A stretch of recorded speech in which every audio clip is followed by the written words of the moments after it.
We also thank Ritu Kalsi, who's been instrumental in getting Patraji here. So a little thank you for Rituji. Thank you so much. Thanks. First Literature Festival. This is what we will cherish. We have heard quite a lot about Surjit Patraji, such a fine orator he is. Many of us know him as a fine writer. I would request Dr. Patar to please share his thoughts with us, few words, maybe his poetry. Dr. Patar.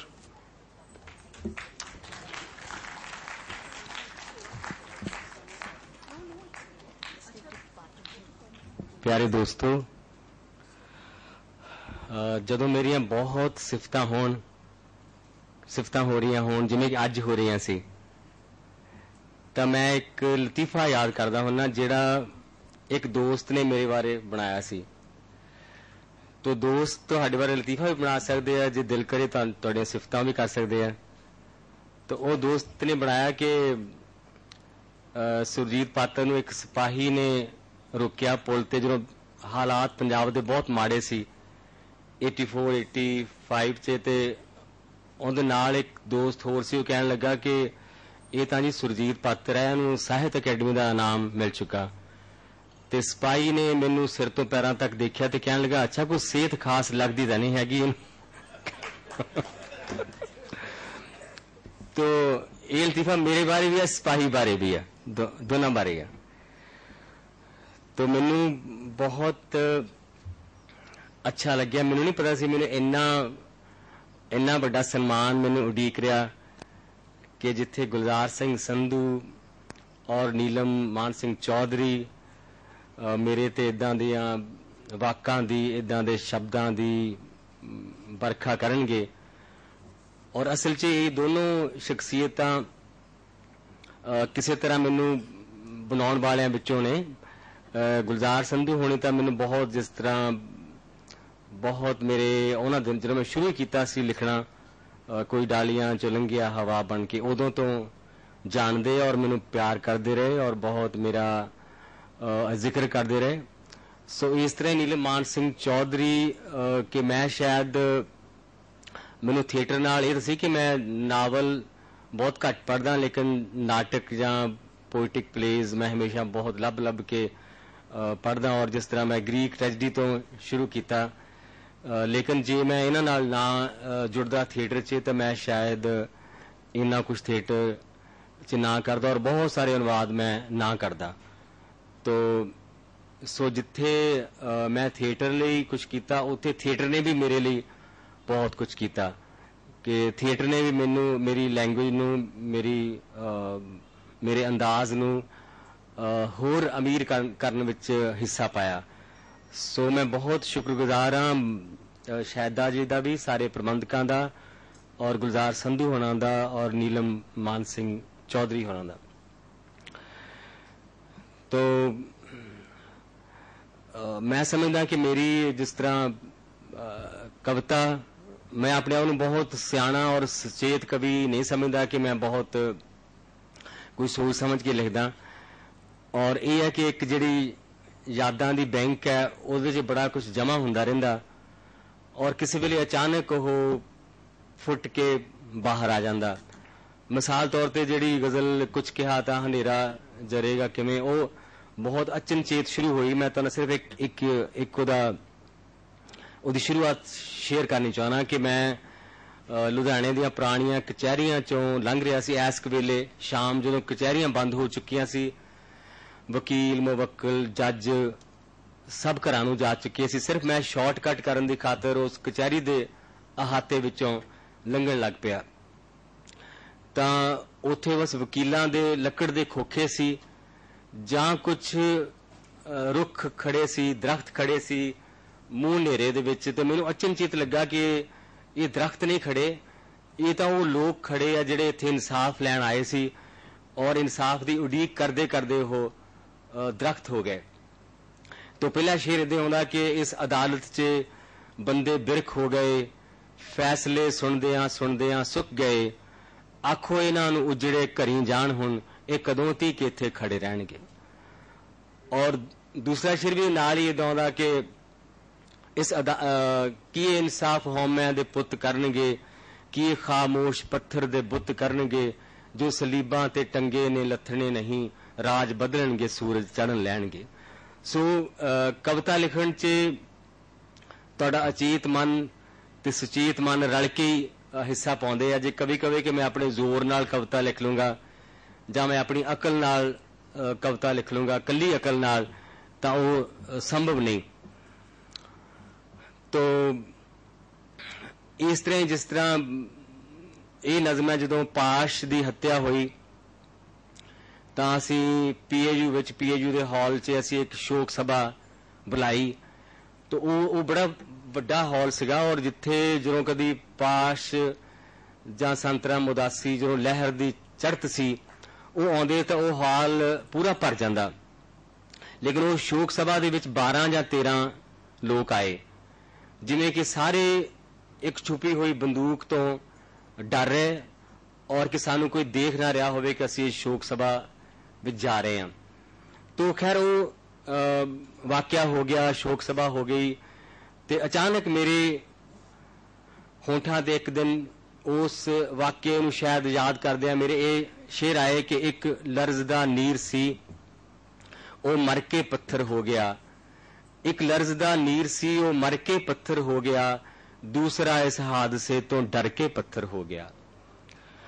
एक लर्जदा नीर सी, शुक्रिया, वो मर के पत्थर हो गया, दूसरा इस हादसे तो डर के पत्थर हो गया, और तीसरा इस हादसे नू करन लगा सी बयान, वो किसे पत्थर दे घूरन करके पत्थर हो गया।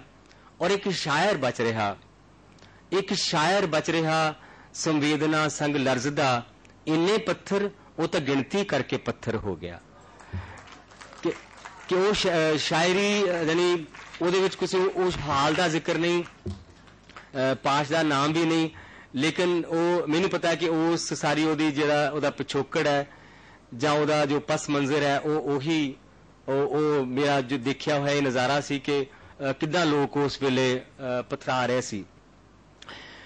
तो मैं समझदा कि शायरी सानू बार बार पथराया होया नू मुड़ के पानी करदी है, जां सानू मशीनां बनदियां जांदियां नू बंदे बना दिंदी आ।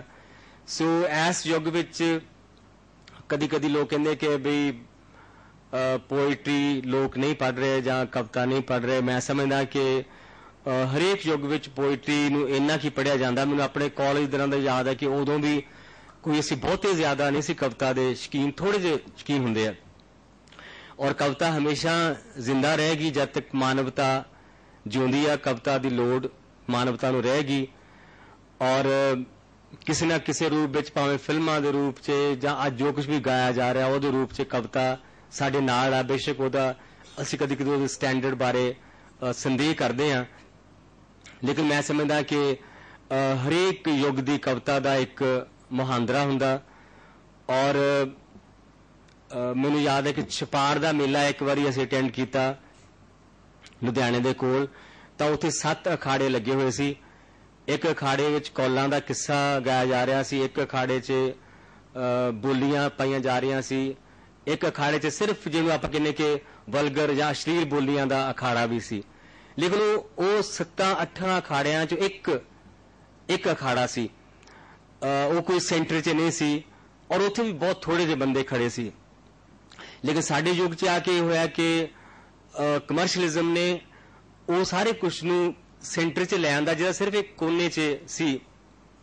ਉਹਦਾ ਕਾਰਨ ਇਹ ਹੈ ਕਿ ਕਲਾ ਨਾਲ ਲੋਕਾਂ ਨੂੰ ਖਿੱਚਣਾ ਬੜਾ ਮੁਸ਼ਕਲ ਹੁੰਦਾ, ਲੇਕਿਨ ਕੁਝ ਗੱਲਾਂ ਨੇ ਜਿਹੜੀਆਂ ਕਿ ਬਹੁਤ ਜਲਦੀ ਲੋਕਾਂ ਨੂੰ ਖਿੱਚ ਲੈਂਦੀਆਂ ਕਿ ਚੜ੍ਹਾਈ ਚੜ੍ਹਨੀ ਬਹੁਤ ਮੁਸ਼ਕਲ ਹੈ, ਔਰ ਜਿਹੜੀ ਢਲਵਾਨ ਆ ਉਹ ਤੇ ਤਾਂ ਜਿਉਂਦਾ ਬੰਦਾ ਕਿ ਤੁਸੀਂ ਕਿਸੇ ਵੱਟੇ ਨੂੰ ਰੇੜ ਦਿਓ ਇੱਟ ਨੂੰ, ਉਹ ਵੀ ਢਲਵਾਨ ਤੋਂ ਰੇੜ ਕੇ ਥੱਲੇ ਆ ਜਾਂਦੀ ਆ।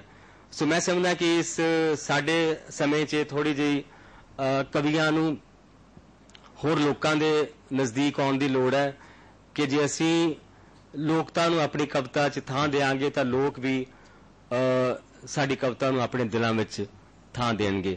ਸੋ ਮੈਂ ਇੰਨੀਆਂ ਗੱਲਾਂ ਨਾਲ ਬਹੁਤ ਬਹੁਤ ਧੰਨਵਾਦ ਕਰਦਾ ਇਸ सारे उत्सव के प्रबंधकों का, तुहाडा सारियां दा, और खास तौर पर उन्हां शख्सियतां दा जिन्हां ने मेरे बारे इन्ने सोहने वाक कहे।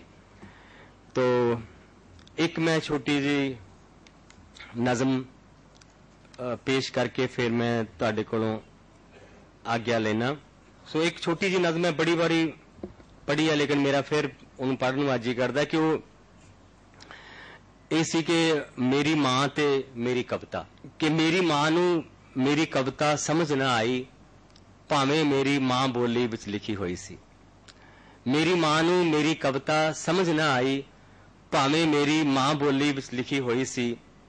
ਉਹ ਤਾਂ केवल इन्ना समझी पुत दी रूह नू दुख है कोई। मेरी मां नू मेरी कविता समझ ना आई, भावें मेरी मां बोली विच लिखी हुई सी। ਉਹ ਤਾਂ केवल इन्ना समझी पुत दी रूह नू दुख है कोई, पर इसदा दुख मेरे हुंदियां आया कित्थों। नीज लगा के देखी मेरी अनपढ़ मां ने मेरी कविता, देखो लोको कुखों जाए मां नू छड्ड के दुख कागजां नू दसदे ने। नीज लगा के देखी मेरी अनपढ़ मां ने मेरी कविता, देखो लोको कुखों जाए मां नू छड्ड के दुख कागजां नू दसदे ने। मेरी मां ने कागज चुक सीने नू लाया, खबरे इदां ही कुछ मेरे नेड़े होवे मेरा जाया, खबरे इदां ही कुछ मेरे नेड़े होवे मेरा जाया। और एक कविता है आया नंद किशोर। सो ये भी एक बिहार दे मजदूर दे पंजाब आने बारे कविता है कि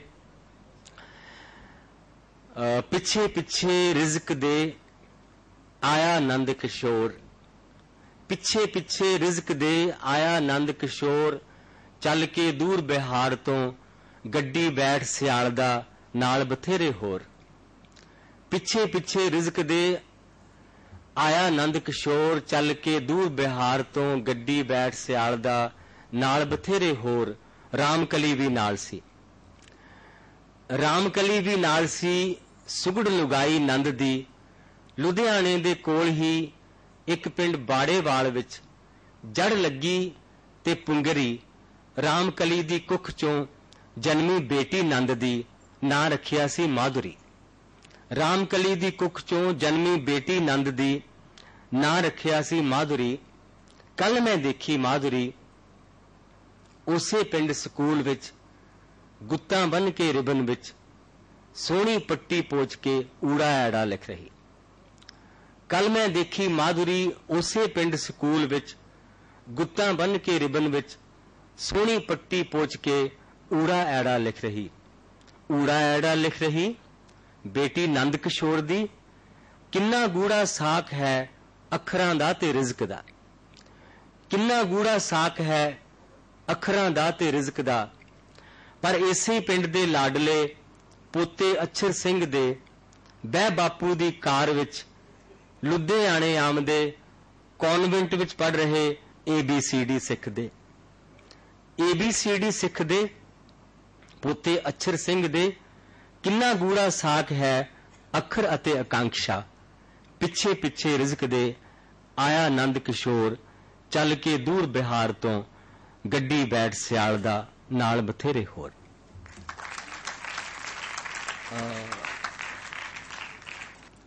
एक नज़म है कि लफज बहुत हल्के हुंदे हन। ये मैं काफ़ी कवितावां लैंग्वेज बारे, जिस तरह मर रही है मेरी भाषा, शब्दकोश के बूहे, ते काफ़ी सारिया मैं लैंग्वेज सीरीज से कवितावां लिखी। उस चो एक कविता है, छोटी जी कविता है कि लफज बहुत हल्के हुंदे हन, कित्यों चुक के किते भी रखो। लफज बहुत हल्के हुंदे हन, कित्यों चुक के किते भी रखो। लफ्ज समुंदर चुको, कि समुंदर असी ओं तां नहीं चुक सकते, लेकिन लफज समुंदर असी चुक सकते हैं। लफज समुंदर चुको, उसनू हसदा है दे लागे रखो, लिखो समुंदर हसदा है। लफज समुंदर चुको, उसनू हसदा है दे लागे रखो, लिखो समुंदर हसदा है। लफ्ज दरख्त उठाओ, उसनूं तुरदे होए लागे रखो, तुरदे होए दरख्त लिखो, तुरदे होए दरख्त लिखो, लिखो छणकदे तारे, गौंदा चन्न गूंजदा अंबर। किन्ना सौखा कम है, बस दो लफ्ज उठाओ जोड़ो, सावा सूरज उदय करो ते संदली चन्न चढ़ाओ, उड़दे होए चिराग बनाओ। किन्ना सौखा कम है, लफ्ज उठाने चुक के किते टिकाने। मुश्किल तां बस ये तकना है, मुश्किल तां बस ये तकना है, कित्थों चुक कित्थे रखना है। मुश्किल तां बस ये तकना है, कित्थों चुक कित्थे रखना है। मुश्किल तां बस ये तकना है, कित्थे रखिए, जिथे रखिया सदियां तीक रहन ओ रखे। मुश्किल तां बस ये तकना है, कित्थे रखिए, जिथे रखिया सदियां तीक रहन ओ रखे। किधरे इंज न होवे कि माड़ी जई हकीकत दी वाह चले, सावा सूरज उड़दे दीवे, गौंदा चन्न गूंजदा अंबर। सब कुछ डिग पे थले, क्योंकि लफ्ज बहुत हल्के हुंदे हन। हाँ जी, सो हुण मैनूं इक्को ही गज़ल दी तर्ज याद आ रही है कि जिहड़ी संधू साहब ने भी कोट कीती सी कि मैं राहां